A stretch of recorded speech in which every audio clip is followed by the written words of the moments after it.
This bench player will be key to Lakers' championship run. Few things are as important in the NBA playoffs as experience. Championship runs require focus, energy and commitment in order to make it all the way to the finals, especially so following a multiple-month-long hiatus. Few players on the Lakers roster have quite as much championship experience as Rajon Rondo. While LeBron James is the unequivocal leader in Los Angeles, Rondo may prove to be the bench piece that will keep the Lakers together, both on and off the floor. Rondo's impact is not most evident in stats, as his 20 minutes, 7 points and 5 assists a game are rarely going to represent the difference for the Lakers in the playoffs. However, it is the intangibles and all that Rondo brings to the table beyond the numbers that is most important. Few other players in the league possess the same court intelligence and awareness as Rondo. Many have remarked on his ability to get players involved, command a team and lead when others may be struggling. Rondo has seen it all, and as the LeBron and AD Lakers make their first postseason run, that experience will likely be turned to time and time again. It is also important to note that Rondo's on-court abilities cannot be forgotten. While many times he may go silently, he has delivered in multiple big moments for Los Angeles, whether it be a game winner against the Celtics, or unexpected 20-point scoring output. His assists will always be there as well. If Rondo puts up numbers like this more than once, great. But if not, his experience and leadership will prove incredibly valuable as the Lakers look to claim an NBA Finals trophy. Lakers are excited for the NBA season to come back, are willing to accept new rules because it means they can finish their title chase. Basketball is almost officially back, with the news that the NBA Board of Governors voted to approve a plan to finish out the season at Disney World in Orlando, Florida. Until then, the Lakers have a few next steps to take before they play again, and from the sound of things, they're, like probably everyone else reading a Lakers blog during an unprecedented coronavirus stoppage, just excited to get going again. Dave McMenamin of ESPN summed up the atmosphere around the team on SportsCenter, and reported some details on just how ready this team is to go, emphasis mine. I was just on the phone with a Lakers team source who was telling me, we're all excited that the NBA figured out a conclusion to the season, because it means we have a title to play for. I also was in contact with a Lakers player who told me that no one is going to have any problems with the stipulations that have been ratified with this vote because we get a chance to play. And a member of the Lakers coaching staff just texted me back, let's roll, baby.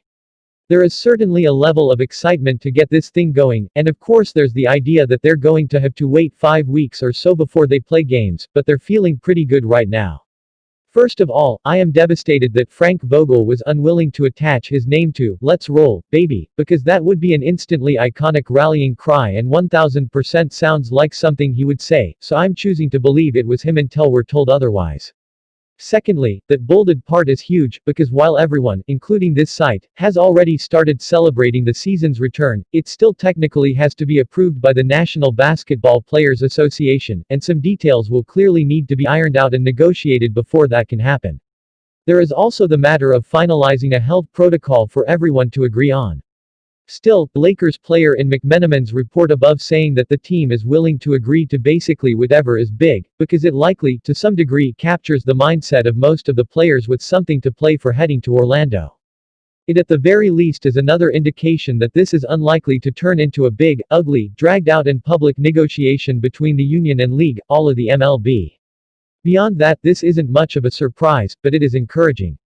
The Lakers are on a mission to get LeBron James another ring, to get Anthony Davis his first, and to raise the franchise's NBA high-tying 17th championship banner.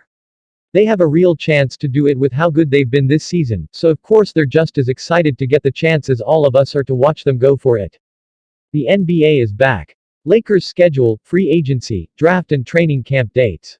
Our updating coverage on the Lakers coming back to finish the 2019-20 season and chase their 17th banner. Even with the NBA approving a plan to resume its season, there are still a lot of questions left to be answered. How will the league keep everyone heading to their Disney World bubble safe from the coronavirus? What will every team's schedule be? When will the Lakers play their first game upon the resumption of the season? We aren't sure yet, but here's what we know so far. The Lakers were 49-14 when the season stopped, and will play 8 more games in Orlando once the season starts again, according to the current plan.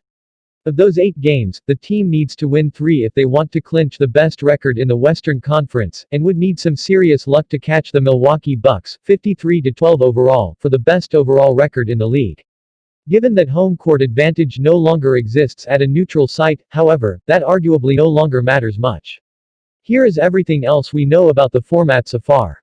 But if you're curious about the answers to the other questions that we still don't have clarity on, bookmark this page, because below we will be keeping an updating list of all of our coverage as the season gets closer to returning, from how excited the Lakers are to begin again, to the eventual, finalized list of which teams they'll play when they come back.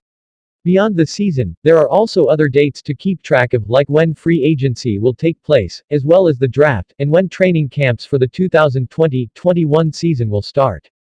As all of that shakes out and gets negotiated, we will keep everyone visiting this page apprised of every update, and what they mean, as the news continues to roll out. Despite being one of the heavy favorites to bring home the Larry O'Brien Trophy this year, the Los Angeles Lakers are still expected to seek roster upgrades in the 2020 NBA offseason. Like most NBA teams, the Lakers aren't perfect and still have issues that they need to address, including their lack of another ball handler and shot creator.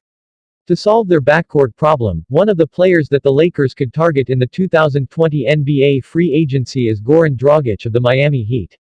In his recent article, Dan Favale of Bleacher Report named Dragic the ambitious 2020 free agent target for the Lakers. Dragic may no longer be in his prime, but he still has plenty of gas left in his tank and could be very useful to a title-contending team like the Lakers.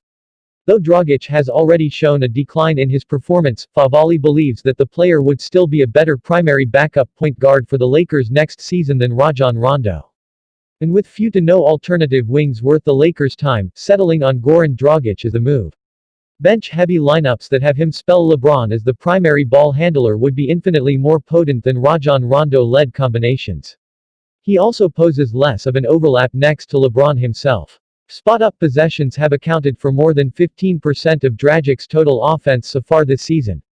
He rates inside the 70th percentile of efficiency in these situations. By comparison, more than 18% of Rondo's offensive possessions have come as spot-ups. He's in the 27th percentile of efficiency.